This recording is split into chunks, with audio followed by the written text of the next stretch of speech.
નમસ્કાર વિદ્યાર્થી મિત્રો, પ્રીવિયસ લેક્ચરની અંદર આપણે કેટાલિસ્ટ આખું કમ્પ્લીટ કરી નાખ્યું હતું ને એના પછી આપણે એન્ઝાઇમ પર પહોંચ્યા હતા. એન્ઝાઇમની ડેફિનેશન જોઈ હતી અને એન્ઝાઇમ છે એના કેટલાક એક્ઝામ્પલ જોયા હતા કે એવી કઈ રિએક્શન છે કે જેમાં એન્ઝાઇમ વપરાય છે. હવે આપણે આજના લેક્ચરમાં આપણે એન્ઝાઇમ છે એ કેવી રીતે વર્ક કરે છે, એટલે કે એનું ફોર્મ્યુલા શું છે, કયા સિદ્ધાંત ઉપર એ કાર્ય કરે છે એના વિશે સ્ટડી કરશું. તો હવે આપણે આગળ જોઈએ. Mechanism of enzyme catalyst. Mechanism જોઈએ. માઇસેલિયસ and બેન્ટેન in 1913 proposed the following mechanism for the enzyme catalyst. હવે જુઓ, ઈ એટલે શેના માટે છે તો કે ઈ અહીંયા છે એન્ઝાઇમ માટે. ઓકે, પછી એસ શેના માટે છે તો કે એસ છે એસ આપણા સબસ્ટ્રેટ માટે છે. પછી હવે જુઓ અહીંયા ઈ પહેલા સ્ટેપની અંદર શું થશે, ઈ પ્લસ એસ. સબસ્ટ્રેટ એટલે શું તો કે સ્ટાર્ટિંગ મટીરિયલ, આપણું પ્રક્રિયક, એને શું કહેવાય સબસ્ટ્રેટ. પછી બનાવશે શું ઈએસ. ઈએસ એટલે એન્ઝાઇમ સબસ્ટ્રેટ નામનું કોમ્પ્લેક્સ બનાવશે અને પછી એમાંથી શું થશે તો કે એન્ઝાઇમ હતો એમને એમ આપણને જેમ કેટાલિસ્ટ પાછો મળતો તેવી રીતે મળી જશે અને આ જે પ્રક્રિયક હતું એ શેમાં કન્વર્ટ થઈ જશે તો કે નિપજમાં. નિપજને તમે ઇંગ્લિશમાં શું કહો છો, પ્રોડક્ટ. સાવ simple mechanism, like lock and key. હવે જોઈએ આપણે લોક એન્ડ કી ફોર્મ્યુલા કહેવાય, તમારા 11-12માં આવતું, છતાં આપણે ફરીથી એકવાર એને સમજી લઈએ. જુઓ અહીંયા જુઓ, ઈ એટલે એન્ઝાઇમ, એસ એટલે સબસ્ટ્રેટ અથવા રિએક્ટન્ટ, તમે એને કહો છો પ્રક્રિયક. હવે ઈએસ બન્યું એટલે એક્ટિવેટેડ કોમ્પ્લેક્સ, પી બરાબર પ્રોડક્ટ. પહેલા સ્ટેપમાં શું થશે તો કે પહેલા સ્ટેપમાં આ છે ઈ એટલે એન્ઝાઇમ. એન્ઝાઇમની સપાટી ઉપર આપણો આ જે સબસ્ટ્રેટ છે ને એ શું થશે તો કે જોડાઈ જશે એન્ઝાઇમની સપાટી. બીજા સ્ટેપની અંદર શું બનશે, ઈએસ આખું કોમ્પ્લેક્સ બનશે. હવે જુઓ આ સપાટી છે એની ચોક્કસ સપાટી ઉપર કોણ બંધ બેસી જશે તો કે આપણો સબસ્ટ્રેટ. એટલે આ જુઓ જેમ તાળામાં ચાવી જેવી રીતે પરફેક્ટ મેચ થઈ જાય ને એ રીતે શું થશે ફોર્મ્યુલા બનશે. એટલે દેખાય છે બધાને આ રીતે. અહીંયા તમે ફિગરમાં જોઈ શકો છો જેમ તાળું કેમ તાળાની અંદર ચાવી એકદમ પરફેક્ટલી મેચ થઈ જાય એવી રીતે મેચ થઈ જશે. પછી અહીંયા શું બનાવશે, એ એક કોમ્પ્લેક્સ બનાવશે અને લાસ્ટમાં પાછો આપણને આપણો એન્ઝાઇમ છે તો એમનો એમ પાછો મળી જશે અને અહીંયા આપણને શું મળી જશે, પ્રોડક્ટ. તો જેમ તાળામાં ચાવી બંધ બેસી જાય છે એ રીતના જ આનો આખું મિકેનિઝમ છે. એટલા માટે આને કહેવાય લોક એન્ડ કી મોડેલ. શું કહેવાશે, લોક એન્ડ કી મોડેલ. બહુ ફેમસ છે એન્ઝાઇમ માટે આ. હવે જુઓ, the molecules of the substrate which have complementary shape fit into the cavities just as a key fit into the lock. આ એમ જ કહેવા માંગે છે કે આ મોલેક્યુલ ઓફ સબસ્ટ્રેટ મોલેક્યુલ છે આપણા એન્ઝાઇમની જે કેવિટી છે, કેવિટી એટલે શું, એક ગુફા કહેવાય ને, જગ્યા, એની અંદર એવી રીતે બંધ બેસી જાય છે જાણે કે કોઈ પણ તાળાની અંદર ચાવી બંધ બેસી જાય. એટલા માટે આ મિકેનિઝમ અથવા આ મોડેલને શું કહેવાશે, લોક એન્ડ કી મોડેલ. હવે નેક્સ્ટ છે કેરેક્ટરિસ્ટિક્સ ઓફ એન્ઝાઇમ કેટાલિસ્ટ.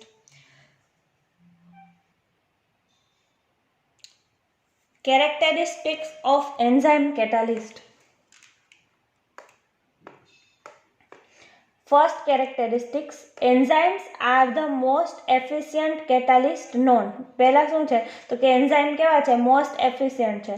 તો એમાં આગળ શું કહેવા માંગે જોઈએ કે the enzyme catalyzed reactions processed at high rates in the comparison to those catalyzed by the inorganic substance. હવે કોઈ પણ સાદા ઇનઓર્ગેનિક સબસ્ટન્સથી આપણે પ્રક્રિયા કરીએ એના કરતાં કેટાલિસ્ટથી પ્રક્રિયા કરશું, એન્ઝાઇમ કેટાલિસ્ટથી, તો એ પ્રક્રિયા કેવી થશે, એનો ખૂબ હાઈ રેટ એટલે કે ખૂબ ઝડપથી થઈ જશે. Like inorganic catalyst, enzyme catalyst functions by lowering the activation of energy. Activation energy ને શું કરશે, ઘટાડશે. એક્ઝામ્પલ જોઈએ કે આ હાઇડ્રોજન પેરોક્સાઇડ છે H2O2. હવે એ શેમાં કન્વર્ટ થાય તો કે H2O+O2. હવે આ જ પ્રક્રિયા છે એ જો કોઈ પણ એન્ઝાઇમ કેટાલિસ્ટની હાજરીમાં વગર પ્રક્રિયા કરશું એટલે કે વિધાઉટ એન્ઝાઇમ કેટાલિસ્ટ તો શેમાં કેટલા એનર્જી જોશે 18 કિલોકેલરી પર મોલ. પણ જો પ્લેટિનમ નામનો કેટાલિસ્ટ લઈને કરશું તો આને આ પ્રક્રિયા 11.7 કિલોકેલરી પર મોલ એક્ટિવેશન એનર્જીની અંદર કમ્પ્લીટ થઈ જશે એટલે કે ઓછી એનર્જીમાં પ્રક્રિયા. તો અહીંયા આપણે કયો કેટાલિસ્ટ મૂકી શકીએ? Platinum catalyst. એના પછી એની સેકન્ડ કેરેક્ટરિસ્ટિક્સ. ફર્સ્ટ શું કીધી તો કે એમાં એનો પ્રક્રિયાનો વેગ ખૂબ વધારી દેશે એટલે પ્રક્રિયા કેવી થઈ જશે? ખૂબ જ ઝડપથી થઈ જશે. બીજું શું છે તો કે બીજું છે એ પ્રક્રિયા છે એની અંદર એની એક્ટિવેશન એનર્જીને શું કરી નાખશે? ઘટાડી નાખશે. હવે જો સેકન્ડ છે enzyme catalysis is marked by the absolute specificity. ચોક્કસ પ્રક્રિયા માટે ચોક્કસ પ્રકારનો એન્ઝાઇમ કેટાલિસ્ટ વપરાય છે. આ યુરિયા ત્યારે પણ આ જ રિએક્શન છે વોટર સાથે પ્રક્રિયા કરશે. કેટાલિસ્ટ કયો છે? યુરિએસ. શેમાં કન્વર્ટ થઈ જાય? એમોનિયા અને વોટર. એના પછી છે નેક્સ્ટ આ શું છે તો કે એમોનિયમ મિથાઇલ એમોનિયમ. હવે જુઓ આ વોટર સાથે પ્રક્રિયા કરશે યુરિએસની હાજરીમાં પ્રક્રિયા નહીં થાય. શું કામ નહીં થાય તો કે એવું જરૂરી નથી કે NH2 ફરીથી બતાવું હું તમને એક જ કેટાલિસ્ટ છે એન્ઝાઇમ કેટાલિસ્ટ એ બધી પ્રક્રિયા માટે ઉપયોગ થાય નહીં. અહીંયા યુરિયા માટે યુરિએસ લીધો તો શેમાં કન્વર્ટ થઈ ગયું? એમોનિયા. પણ આ પ્રક્રિયા છે એ નહીં આપે યુરિએસના. જેમાં આ પ્રક્રિયા કરવા માટે આપણે શું જોશે તો કે કંઈક બીજો કેટાલિસ્ટ જોશે. એટલે ચોક્કસ પ્રક્રિયા કરવા માટે ચોક્કસ પ્રકારનો એન્ઝાઇમ જરૂરી છે. થર્ડ છે the rate of the enzyme catalyse the reaction is maximum at the optimum temperature.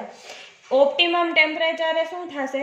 આપણી રિએક્શન છે એનો રેટ કેવો થઈ જશે? મેક્સિમમ હશે. ઓપ્ટિમમ ટેમ્પરેચર એટલે એક એવું ચોક્કસ પ્રકારનું ટેમ્પરેચર કે જ્યારે રેટ ઓફ રિએક્શન ખૂબ હાઈ હશે.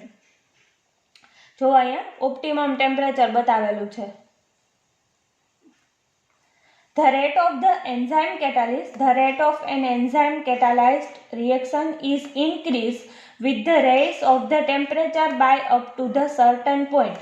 હવે ચોક્કસ પોઈન્ટ સુધી જેમ ટેમ્પરેચર વધારતા જશું એમ શું થશે તો કે જેમ ટેમ્પરેચર વધારશું એમ પ્રક્રિયાનો વેગ કેવો થશે? વધતો જશે. The rate of an enzyme reaction with raising of temperature gives bell shape. Bell shape એટલે બેલ એટલે કયો તો કે આપણે જે મંદિરમાં વગાડીએ ને એવો બેલ ટાઈપનો શું થઈ જશે? એક આપણને કર્વ મળશે. પછી એક એવું temperature the temperature at which the reaction rate is maximum. એક એવું ટેમ્પરેચર કે જ્યારે પ્રક્રિયાનો વેગ કેવો હશે? મહત્તમ હશે, સૌથી વધારે. ઈ ટેમ્પરેચરને શું કહેવાય? Optimum temperature. આ ડેફિનેશન અહીંયા કેટાલિસ્ટમાં આપણે જોઈ હતી, અહીંયા પણ જોઈ. એક એવું ટેમ્પરેચર કે જ્યારે રિએક્શનનો રેટ મેક્સિમમ હશે એને કહેવાય ઓપ્ટિમમ ટેમ્પરેચર. હવે જુઓ અહીંયા આ શું છે? પ્રક્રિયાનો રેટ એના વર્સિસ ટેમ્પરેચર એનો આપણે ગ્રાફ દોરીએ તો આ કેવો બનશે? બેલ શેપનો કર્વ મળશે આપણને. અને આ એક ટેમ્પરેચર અહીંયા આ પોઈન્ટે કે જ્યાં પ્રક્રિયાનો વેગ કેવો હશે? મહત્તમ હશે. એ ટેમ્પરેચરને કયું ટેમ્પરેચર કહેવાય? Optimum temperature. ગ્રાફ ફરીથી એક્સપ્લેન હું કરી દઉં કે જેથી તમને સમજવામાં ઇઝી રહે.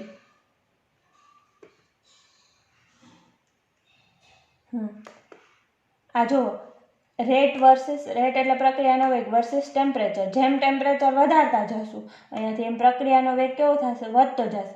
પછી આ એક પોઈન્ટ એવો આવશે કે જ્યાં પ્રક્રિયાનો વેગ કેવો હશે? મહત્તમ હશે. અને એ પોઈન્ટને કેવું? એ ટેમ્પરેચરને કેવું કહેવાય? Optimum temperature. પછી characteristics number 4 rate of the enzyme catalyst reactions is maximum at the optimum pH. હવે એક એવી ઓપ્ટિમમ પીએચ હશે કે જ્યારે છે ને રેટ ઓફ રિએક્શન કેટાલિસ્ટનો કેવો હશે? મેક્સિમમ હશે. તો જો એ શું કહેવા માંગે છે? The rate of the passes through a maximum at a particular pH known as optimum pH. હવે એક એવી પીએચ કે જ્યારે જે કેમ ટેમ્પરેચરમાં એવું હોય કે એવું ટેમ્પરેચર કે જ્યારે પ્રક્રિયાનો વેગ કેવો હશે, ખૂબ વધારે હશે. એમ એક એવી પીએચ કે જ્યારે પ્રક્રિયાનો વેગ વધારે હશે, એ પીએચને શું કહેવાય? Optimum pH. The enzyme activity is lower at other value of pH. Thus, the many enzymes of the body functions best at the pH about 7.4. The pH of the blood and body fluids are 7.4. એટલે અંદર around 7.4 ને આજુબાજુ બધા મોટાભાગના પ્રક્રિયકોની પ્રક્રિયા કેવી થાય? Easy થાય. આપણા શરીરના બ્લડ પછી બોડીના અમુક ફ્લુઇડ્સ એ બધાની પીએચ કેટલી રેન્જમાં હોય? 7.2 થી 7.4 ની રેન્જમાં હોય છે.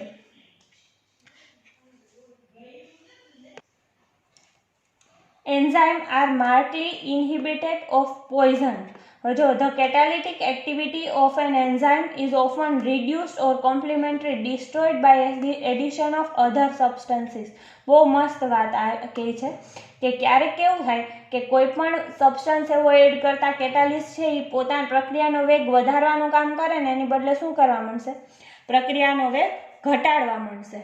તો એને શું કહેવાય? પોઈઝન્સ કહેવાય. ઓલામાં જોયું તો એવી રીતે જ heavy metal ions like Ag+, Hg+ react with the SH group. SH group એટલે થાયો group of the enzyme and poison it. હવે આ તો શું છે? તો કે આપણો એન્ઝાઇમ છે, બરોબર? એ એન્ઝાઇમ છે. આ છે થાયો ગ્રુપ. એ બેની પ્રક્રિયા થતી હોય ત્યાં તો વચ્ચે Ag+ છે આયન, એ શું કરશે? પોઈઝન કરી નાખશે અને આ પ્રક્રિયાને એની સાથે Ag જોડાઈ જશે અને H+ રિમૂવ થઈ જશે. આમાં એ મેટલ આયન શેનું કામ કરશે? પોઈઝન કરી નાખે. હવે નેક્સ્ટ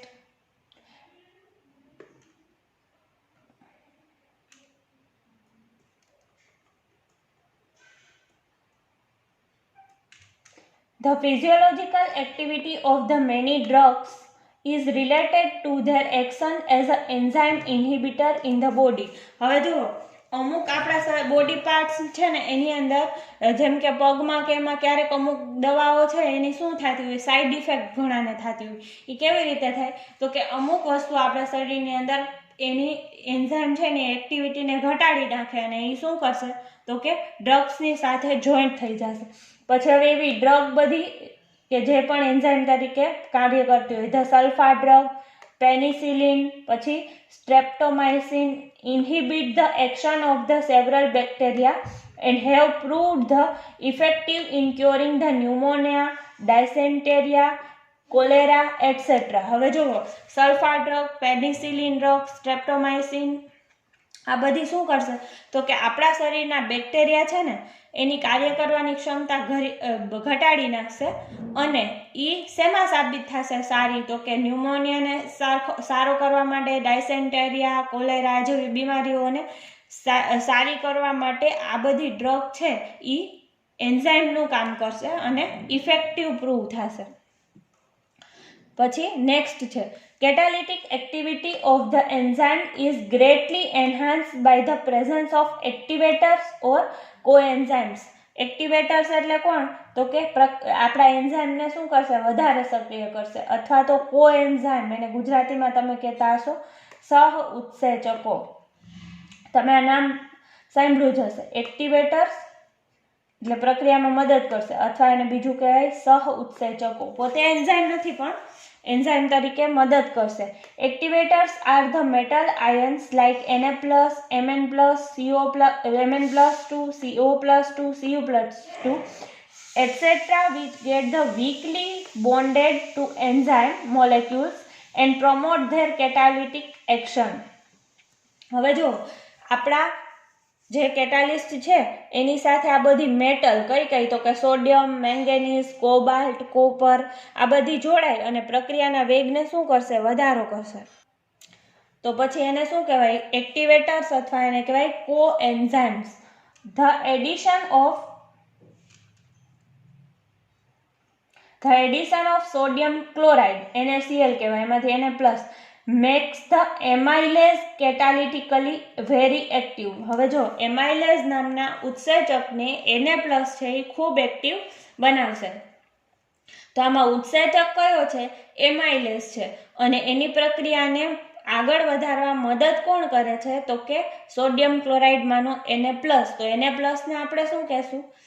કોએન્ઝાઇમ અથવા એક્ટિવેટર કહેશું, અને એમાઇલેસ શું છે? આપણો એન્ઝાઇમ. તો આમાં તમને આ એક્ઝામ્પલથી તમને ખબર પડી ગઈ હશે કે સોડિયમ ક્લોરાઇડ છે એમાંનો Na+ છે એ શું છે? કોએન્ઝાઇમ છે, અને એમાઇલેસ છે એ શું છે? એન્ઝાઇમ છે. હવે જો, often a small non protic એટલે કે vitamin termed as a coenzyme when the present along with the enzyme promotes the catalytic activity or enhance the activity. હવે જો ક્યારેક છે ને સ્મોલ નોન પ્રોટીન એટલે કે એને કહેવાય વિટામિન્સ, એ પણ શું કરશે તો કે પ્રક્રિયાની એક્ટિવિટીને વધારવામાં મદદ કરશે. તો ત્યારે આપણે એને પણ શું કહી શકું? તો ત્યારે એને પણ કોએન્ઝાઇમ્સ અથવા એક્ટિવેટર્સ કહી શકીએ.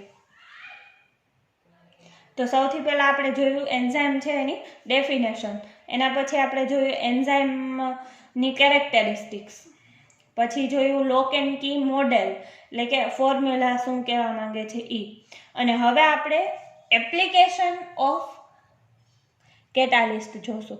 હવે જો અત્યાર સુધી આપણે જોયું ને એ ખાલી એન્ઝાઇમ કેટાલિસ્ટ વિશે જોતા હતા, પણ આપણા ચેપ્ટરનું નામ શું છે તો કે આપણા ચેપ્ટરનું નામ છે કેટાલિસિસ.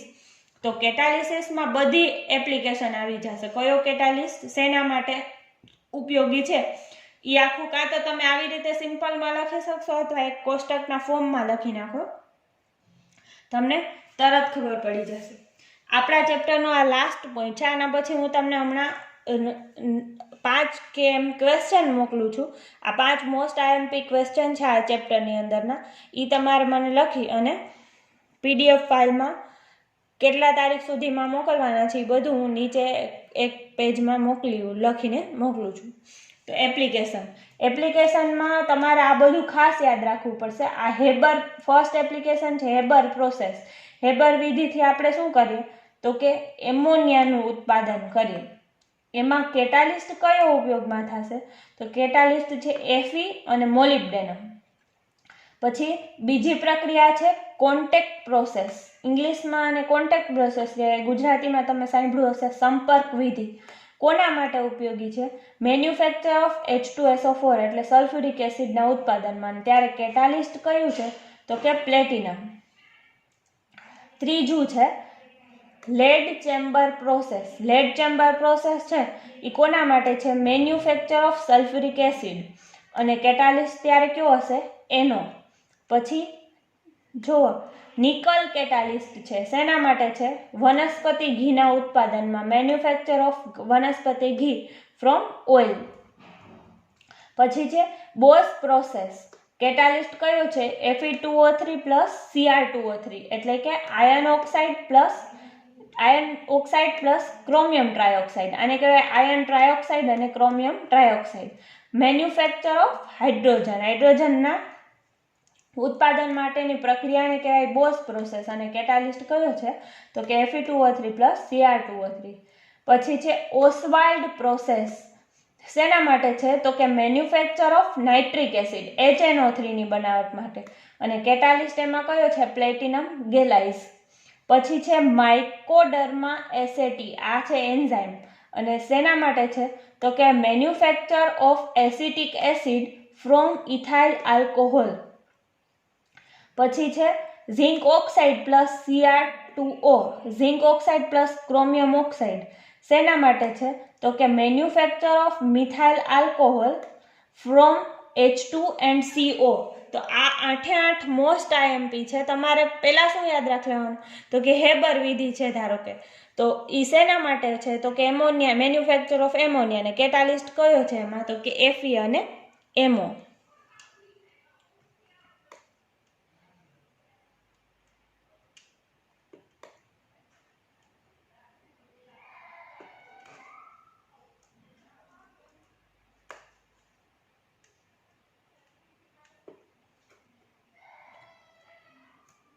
હા, તો આ એપ્લિકેશન 8 એપ્લિકેશન એવું હોય તો પહેલાં આમ યાદ રાખવાનું. હેબર પ્રોસેસ છે શેના માટે તો કે મેન્યુફેક્ચર ઓફ એમોનિયા, ને એ દરમિયાન કેટાલિસ્ટ કયો વપરાય છે તો કે Fe પ્લસ એમો. પછી બીજું છે કોન્ટેક્ટ પ્રોસેસ, સંપર્ક વિધિ. પ્રક્રિયા કઈ તો કે મેન્યુફેક્ચર ઓફ H2SO4 અને પ્લેટિનમ એઝ અ કેટાલિસ્ટ. તો આખું આપણું આ ચેપ્ટર અહીંયા કેટાલિસ્ટ છે એ કમ્પ્લીટ થઈ ગયું. બધાને કેટાલિસ્ટ આખા ચેપ્ટરની અંદર ખબર પડી જ ગઈ હશે. કોઈ પણ તમારે કેટાલિસ્ટ રિલેટેડ કાંઈ પણ ક્વેરી હોય તો તમે મને આ વિડીયો જોયા પછી ગમે ત્યારે પૂછી શકો છો.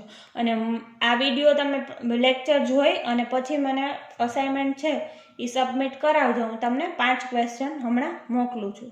ઓકે. અને ગમે ત્યારે એક્ઝામ રિલેટેડ કે કોઈ પણ તમારા ચેપ્ટર કોઈ પણ રિલેટેડ ક્વેશ્ચન હોય તો તમે પૂછી શકો છો. ઓકે.